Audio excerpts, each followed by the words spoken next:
ദൈവ തിരുനാമത്തിന് മഹത്വം ഉണ്ടാകട്ടെ. കർത്താവായ യേശുക്രിസ്തുവിൻ്റെ സ്നേഹം നിറഞ്ഞ നാമത്തിൽ നിങ്ങൾക്ക് ഓരോരുത്തർക്കും എൻ്റെ എളിയ സ്നേഹവന്ദനം.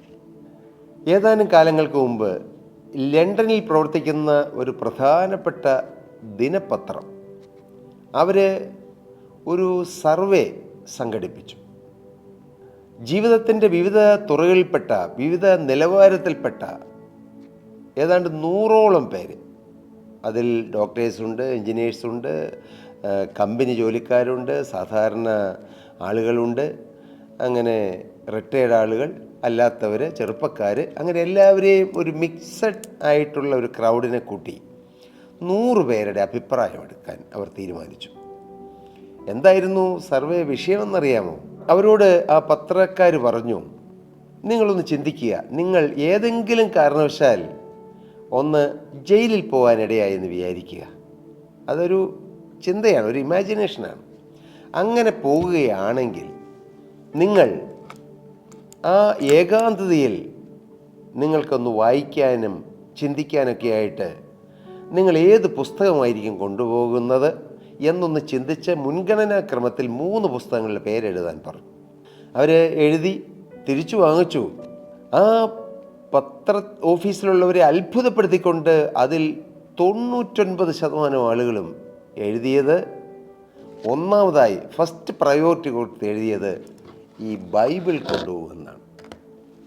പ്രിയപ്പെട്ടവരെ, ബൈബിളിൻ്റെ വില, ദൈവവചനത്തിൻ്റെ വില, ക്രൂശിൻ്റെ വചനം നശിച്ചു പോകുന്നവർക്ക് ഭോഷത്വം, പക്ഷേ രക്ഷിക്കപ്പെടുന്നവർക്ക് ദൈവശക്തിയാണ്. ഹല്ലേലൂയ. ഈ വചനം വായിക്കുക, വചനം ശ്രവിക്കുക, വചനം ശ്രദ്ധിക്കുക, വചനം ഹൃദയത്തിൽ സംഗ്രഹിക്കുക, വചനം ധ്യാനിക്കുക, വചനപ്രകാരം ജീവിക്കുക, വചനപ്രകാരം ജീവിതം ക്രമീകരിക്കുക, ഇതെല്ലാം ഒരു വലിയ ഭാഗ്യമാണ്. നമ്മെ വലിയ അനുഗ്രഹത്തിലേക്ക്, ആത്മീയ അനുഗ്രഹം, ഭൗതിക അനുഗ്രഹം, നമ്മുടെ വ്യക്തിപരമായ ജീവിതത്തിലെ അനുഗ്രഹം, ഉറപ്പ്, കെട്ടുറപ്പ്, കർത്താവിന് സ്തോത്രം, നമ്മുടെ കുടുംബജീവിതത്തിൻ്റെ ഭദ്രത, മാതാപിതാക്കളും മക്കളും തമ്മിലുള്ള ഡിഫറെൻറ്റ് ജനറേഷൻസ് തമ്മിലുള്ളതായ ആ ബന്ധത്തിൻ്റെ ഊഷ്മളത എല്ലാം അരക്കിട്ടുറപ്പിക്കുന്നതാണ് ജീവനുള്ള ദൈവത്തിൻ്റെ വചനം. ഈ വചനത്തിൻ്റെ സ്വാധീനം അത് വലിയ ആഴമുള്ളതാണ്. വചനത്തിൻ്റെ സ്വാധീനം, കർത്താവിന് സ്തോത്രം.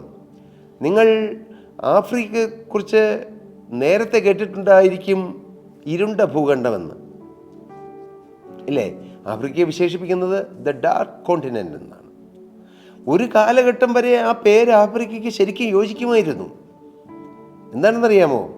അവിടെ ഇരുട്ടിൻ്റെ വ്യാപാരം ഉണ്ടായിരുന്നു. ഞാൻ പറയുന്നത് പുറമേ കണ്ണുകൊണ്ട് കാണുമ്പോഴുള്ള ഇരുട്ടല്ല, സംസ്കാരമോ പരിഷ്കാരമോ ഇല്ലാത്ത ഒരു കൂട്ടം ആളുകൾ തിങ്ങിപ്പാർത്തിരുന്ന നരഭോജികളും മൃഗഭോജികളും പച്ചയ്ക്ക് മാംസം തിന്നുന്നവരായ ആളുകൾ അനേകായിരങ്ങൾ തിങ്ങി നിറഞ്ഞൊരു രാജ്യമായിരുന്നു ആഫ്രിക്ക.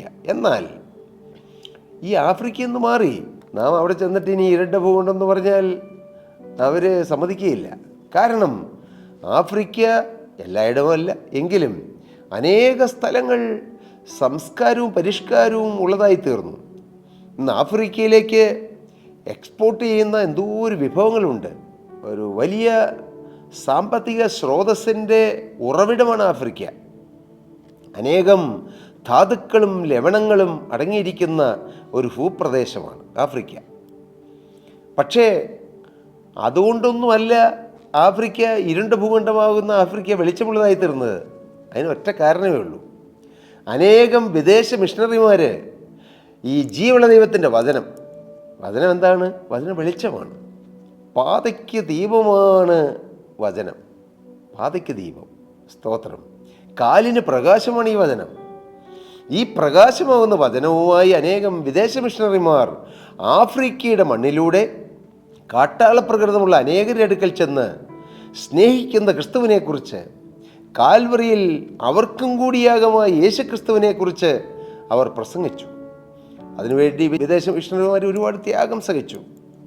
അനേകരുടെ ജീവൻ ആഫ്രിക്കയുടെ മണ്ണിൽ പൊലിഞ്ഞു വീണു. പക്ഷേ അതുകൊണ്ടൊന്നും അവരാരും തളർന്നില്ല, അവരാരും പിൻവാങ്ങിയില്ല. അവർ വീണ്ടും ധൈര്യത്തോടെ അവർ മുന്നോട്ട് പോയി ആഫ്രിക്കയിൽ ഈ വചനമാകുന്ന വിത്ത് വാരി വിതറി. ആഫ്രിക്കയിൽ അങ്ങോളം ഇങ്ങോളം ആ വചനമാകുന്ന വിത്ത് മുളച്ചു. എവിടെ? മനുഷ്യഹൃദയങ്ങളിൽ. മനുഷ്യഹൃദയങ്ങളിൽ വചനം മുളച്ചാൽ ജീവിതം മാറും. സ്തോത്രം. ഈ വചനം മുളച്ചാലേ ആത്യന്തികമായ ജീവിതം മാറുകയുമുള്ളൂ. വചനത്തിലേക്ക് ഒന്നും വരാതെ അനേകർ ജീവിതം മാറ്റാൻ വേണ്ടി പരിശ്രമിക്കുന്നുണ്ട്, ഒരുപാട് കാര്യങ്ങൾ ചെയ്യുന്നുണ്ട്, കൗൺസിലിങ്ങിന് പോകുന്നു, അല്ലെങ്കിൽ ലോകത്തിലെ അനേകം ആഡംബരങ്ങൾക്കും വിനോദസഞ്ചാരങ്ങൾക്കും അതുപോലെ കൗൺസിലിങ്ങുകൾക്കും ഒരുപാട് കാര്യങ്ങൾക്കും വേണ്ടി അവർ പോകുന്നു. ചിലർ മദ്യത്തിലേക്ക് പോകുന്നു, ചിലർ മയക്കുമരുന്നിലേക്ക് പോകുന്നു, ചിലർ മോശമായ അഴുക്ക് ജീവിതം നയിക്കുന്നു. എല്ലാം ജീവിതത്തിൽ ആനന്ദം കിട്ടാനാണ്. പക്ഷേ ആനന്ദം ലഭിക്കുന്നതിൽ മാത്രമല്ല, കുറേ കൂടി നിരാശയിലേക്ക് മനുഷ്യൻ പോകുന്നു. എന്നാൽ ജീവനുള്ള ക്രിസ്തുവിൻ്റെ വചനം അവരെ രൂപാന്തരപ്പെടുത്തി, അവരുടെ ജീവിതം മാറി.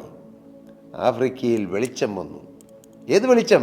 വചനത്തിൻ്റെ വെളിച്ചം, ക്രിസ്തുവിൻ്റെ വെളിച്ചം. നിങ്ങൾ ഈ വചനം സ്വീകരിക്കണം, വചനം കേൾക്കണം. സ്തോത്രം. അതിന് ലിമിറ്റേഷൻസ് വെക്കരുത്, അതിരുകൾ വെക്കരുത്. ഞാൻ ഇന്ന സഭയിലെ വചനം മാത്രമേ കേൾക്കൂ. അങ്ങനെ സഭകൾക്കായിട്ടുള്ളൊരു വചനമില്ല പ്രിയരെ. വചനം അത് ദൈവത്തിൻ്റെ വചനമാണ്. സർവ്വജനത്തിനും ഉണ്ടാകുവാനുള്ള ആ ഒരു മഹാസന്തോഷമാണ് ക്രിസ്തുവാകുന്ന വചനം. ആദിയിലുണ്ടായിരുന്ന വചനം അത് ക്രിസ്തുവാണ്. ആ വചനം ദൈവത്തോടു കൂടിയായിരുന്നു. ദൈവത്തോടു കൂടിയിരുന്ന വചനം അത് ക്രിസ്തുവാണ്. വചനം ദൈവമായിരുന്നു, വചനമാകുന്ന ക്രിസ്തു. ഈ ക്രിസ്തുവിനെ നാം കൈക്കൊള്ളുമ്പോൾ നമ്മുടെ ജീവിതം പ്രകാശപൂരിതമായി തീരും. കർത്താവിന് സ്തോത്രം. ഇന്ന് ആഫ്രിക്കയിൽ ഒരുപാട് ഡെവലപ്മെൻറ്റ്സ് നടക്കുന്നു. ആഫ്രിക്കയുടെ ചില പ്രദേശങ്ങളിലെല്ലാം കടുത്ത ദാരിദ്ര്യവും പ്രതിസന്ധികളൊക്കെ ഉണ്ടെങ്കിലും അനേക സ്ഥലങ്ങൾ ഉണർന്നു വരുന്നു. പ്രത്യേകിച്ച് കഴിഞ്ഞ ദിവസം ഒരാൾ പറയുണ്ടായി, അനേകം മലയാളികൾ, ഇന്ത്യക്കാരും പ്രത്യേകിച്ച് മലയാളികളും ആഫ്രിക്കയുടെ വിവിധ പ്രദേശങ്ങളിൽ അവർ ഉണ്ട്. ആഫ്രിക്ക വലിയൊരു ഭൂഖണ്ഡമാണ്, അല്ലേ? വലിയൊരു ഭൂഖണ്ഡം. കർത്താവിന് സ്തോത്രം. ഞാൻ എന്താണ് പറഞ്ഞു വന്നത്? ഞാൻ ഒരൊറ്റ കാര്യത്തിലേക്കാണ് വിരൽ ചൂണ്ടുന്നത്. നിങ്ങൾ ഈ തിരുവചനം കേൾക്കണം, ഈ വചനം വായിക്കണം, വചനപ്രകാരം ജീവിതം ക്രമീകരിക്കണം. അങ്ങനെയെങ്കിൽ നിങ്ങളുടെ ജീവിതം സ്വർഗമാകും. നിങ്ങളുടെ വ്യക്തിജീവിതം, കുടുംബജീവിതം, നിങ്ങളുടെ ഔദ്യോഗിക ജീവിതം, നിങ്ങളുടെ ഭാവി ജീവിതം എല്ലാം അനുഗ്രഹപൂർണമായി തീരും. സ്തോത്രം. ഞാൻ പറയുന്നത് ജീവിതത്തിൽ ഒരു പ്രതിസന്ധി വരിയില്ലെന്നോ ഒരു പ്രയാസവും വരിയില്ലെന്നല്ല. പക്ഷേ പ്രതിസന്ധികളുടെ മധ്യത്തിലും നമുക്ക് സന്തോഷവും സമാധാനവും തരുന്നതാണ് ഈ വചനം. മാത്രമല്ല, പാതയ്ക്ക് ദീപമായി ഈ വചനം ഇത് സൗഖ്യമാക്കുന്ന വചനമാണ്. അവൻ വചനം അയച്ചവരെ സൗഖ്യമാക്കി. തിരുവചനത്തിലൊരു വാക്യമാണ്, വചനം അയച്ചാൽ സൗഖ്യം വരും. മാത്രമല്ല, ദൈവവചനത്തിൽ പറയുന്നു, ദൈവം പറഞ്ഞതാണ്, ഞാൻ അയക്കുന്ന എൻ്റെ വചനം ഞാൻ ഉദ്ദേശിച്ച കാര്യം സാധിക്കാതെ എൻ്റെ അടുക്കിലേക്ക് മടങ്ങിപ്പോരുകയില്ലെന്ന്. സ്വർഗത്തിലെ ദൈവം തൻ്റെ വചനം സ്വർഗത്തിൽ നിന്ന് അയക്കുമ്പോൾ ഈ ഭൂമിയിൽ സയൻസ്, മിറക്കിൾസ് ആൻഡ് വണ്ടേഴ്സ് നടക്കും. അടയാളങ്ങളും അത്ഭുതങ്ങളും വീര്യപ്രവൃത്തികളും നടക്കും വചനത്തിൻ്റെ ശക്തിയാൽ. പോരാ, ഈ വചനത്തിൻ്റെ ശക്തിയാൽ നാം വിശുദ്ധീകരിക്കപ്പെടും. ദൈവവചനം പറയുന്നു, നിങ്ങൾ കേട്ട വചനത്താൽ നിങ്ങൾ ശുദ്ധിയുള്ളവരായി എന്ന് യേശു പറഞ്ഞതാണ്. അതേ പ്രിയരെ, ഈ വചനത്തിൻ്റെ വിവിധ തലങ്ങളാണ് ഞാൻ നിങ്ങളോട് പറഞ്ഞത്, വിവിധ ശക്തിയാണ് നിങ്ങളോട് പറഞ്ഞത്. വചനം നാം കേൾക്കുക, കേട്ട് വിട്ടുകളയരുത്. വചനം പ്രമാണിക്കണം, വചനം അനുസരിക്കാനുള്ളതാണ്. വചനം ജസ്റ്റ് വായിച്ചു എന്നുള്ളതുകൊണ്ട് മാത്രമല്ല, ഈ വചനത്തിൽ എഴുതിയിരിക്കുന്ന ഒന്നും നാം മാറ്റിക്കളയരുത്. ഒന്നും നമ്മുടെ ബുദ്ധിക്ക് അനുസരിച്ച് പോകരുത്. ആരെങ്കിലുമൊക്കെ പറഞ്ഞതിനനുസരിച്ച് നാം പോകരുത്. വാട്ട് സ്ക്രിപ്ചർ സേസ്, വചനം എന്തു പറയുന്നു, വചനത്തിലുള്ളത് അനുസരിക്കാൻ ലജ്ജിക്കേണ്ട ആവശ്യമില്ല, ഭയപ്പെടേണ്ട ആവശ്യമില്ല, അതിന് മറ്റാരോടും ഒരു അനുവാദം ചോദിക്കേണ്ട ആവശ്യമില്ല. വചനത്തിൽ എഴുതിയത് നാം അനുസരിക്കുമ്പോൾ അത് ഒരു കാര്യമല്ല പ്രിയരെ, ഏതെങ്കിലും ഒന്നോ രണ്ടോ കാര്യമല്ല. ജീവിതത്തിൻ്റെ സർവ മേഖലകളിലും പ്രയോജനപ്പെടുന്നതായ, ഗൈഡൻസ് തരുന്നതായ ഈ ജീവൻ്റെ വചനം നാം സ്വീകരിക്കുകയും അനുസരിക്കുകയും ചെയ്യുമ്പോൾ നമ്മുടെ ജീവിതത്തിൻ്റെ എല്ലാ മേഖലകളിലേക്കും ഈ വെളിച്ചമാകുന്ന വചനം അത് പ്രകാശിക്കുകയും നമ്മുടെ ജീവിതം സന്തോഷപൂർണ്ണമായി തീരുകയും നമ്മുടെ കുടുംബജീവിതം സ്വർഗ്ഗതുല്യമായി തീരുകയും നമ്മുടെ വ്യക്തി ജീവിതവും നമ്മുടെ ആത്മീയ ജീവിതവും നമ്മുടെ ഔദ്യോഗിക ജീവിതവും എല്ലാം സന്തോഷമുള്ളതായി തീരുകയും ചെയ്യും. കൃപയാൽ ആ വചനത്തിൻ്റെ അത്ഭുത ശക്തിയാൽ ഞാനിന്ന് സമാധാനം അനുഭവിക്കുന്ന ഒരു വ്യക്തിയാണ്. സന്തോഷത്തോടെ ജീവിക്കുന്ന ഒരു വ്യക്തിയാണ്. സന്തോഷമെന്ന് പറഞ്ഞാൽ പോരെ, മഹാസന്തോഷം അനുഭവിക്കുന്ന ഒരു എളിയ ദൈവദാസനാണ് ഞാൻ. കൃപയാൽ അനുഗ്രഹിക്കപ്പെട്ട ഒരു കുടുംബജീവിതം നയിക്കുന്നു. 32 വർഷം ആകാൻ പോകുന്നു ഞങ്ങളുടെ വിവാഹം കഴിഞ്ഞിട്ട്.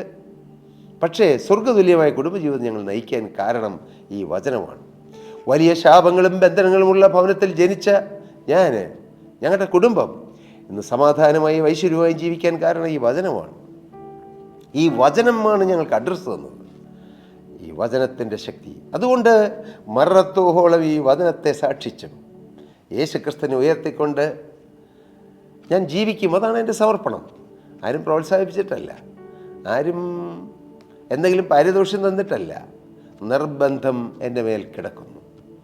ഏതാണ് നിർബന്ധം? യേശുക്രിസ്തുവിനോടുള്ള സ്നേഹം. കാൽവറിയിൽ അവസാന തുള്ളി രക്തം വരെ എനിക്ക് വേണ്ടി ഊറ്റിത്തന്ന്, എന്നെ രക്ഷിച്ച, എന്നെ വീണ്ടെടുത്ത, എൻ്റെ കഴിഞ്ഞകാല പാപങ്ങൾ മോചിച്ചു തന്ന്, എൻ്റെ പേരും ജീവൻ്റെ പുസ്തകത്തിൽ എഴുതി എനിക്ക് നിത്യജീവൻ്റെ ഓഹരിയും അവകാശവും തന്ന ഈ യേശുവിനെയും ഈ വചനത്തെയും ഉയർത്തുക, അതാണ് എൻ്റെ ജീവിതത്തിൻ്റെ ഏറ്റവും പരമപ്രധാനമായ ദൗത്യവും ഉത്തരവാദിത്വവും. ഞാനങ്ങനെ വിശ്വസിക്കുന്നു. കർത്താവിന് അതിനായി എൻ്റെ എളിയ ജീവിതം ഞാൻ കർത്താവിൻ്റെ കരങ്ങളിലേക്ക് കൊടുത്തിരിക്കുകയാണ്. കർത്താവിന് സ്തോത്രം. പ്രിയപ്പെട്ടവരെ, നിങ്ങൾ എന്തു പറയുന്നു? ഇന്ന് ഈ വാക്കുകളെ കേൾക്കുന്ന നിങ്ങളും നിങ്ങളുടെ ജീവിതം യേശുവിന് കൊടുക്കൂ. നിങ്ങളുടെ ജീവിതം ധന്യമാകും. നിങ്ങളും കർത്താവിൻ്റെ സാക്ഷികളാകുവാൻ, യേശുവിൻ്റെ മുഖത്തുള്ള വേല ചെയ്യുവാൻ, നിങ്ങളാൽ ആപത് ചെയ്യുവാൻ നിങ്ങളുടെ ജീവിതം യേശുവിന് സമർപ്പിക്കൂ. നിങ്ങൾ അങ്ങനെ ചെയ്താൽ നിങ്ങൾ സ്വർഗത്തിൻ്റെ കാര്യം നോക്കിയാൽ നിങ്ങളുടെ കാര്യം സ്വർഗം നോക്കും.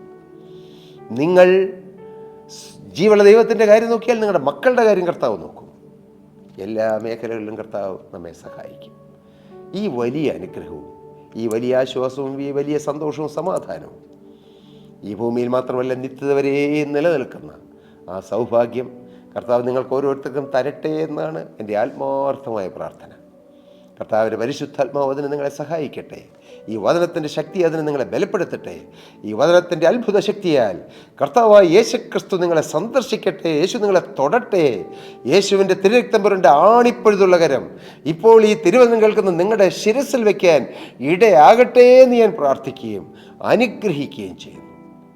എല്ലാ മഹത്വം അർക്കപ്പെട്ട കുഞ്ഞാടിന് യേശുക്രിസ്തുവിൻ അത്ഭുത നാമത്തിൽ ഞാൻ പ്രാർത്ഥിച്ച് നിങ്ങളെ അനുഗ്രഹിക്കുന്നു. കർത്താവ് എല്ലാവരെയും അനുഗ്രഹിക്കട്ടെ. പ്രിയ സഹോദരി സഹോദരങ്ങളെ, നിങ്ങൾക്ക് ഏതെങ്കിലും പ്രാർത്ഥനാ വിഷയങ്ങളുണ്ടോ? തീർച്ചയായും താഴെ കാണുന്ന നമ്പറുകളിൽ നിങ്ങൾ കോൺടാക്റ്റ് ചെയ്താൽ ഞങ്ങൾ നിങ്ങൾക്ക് വേണ്ടി പ്രാർത്ഥിക്കാം.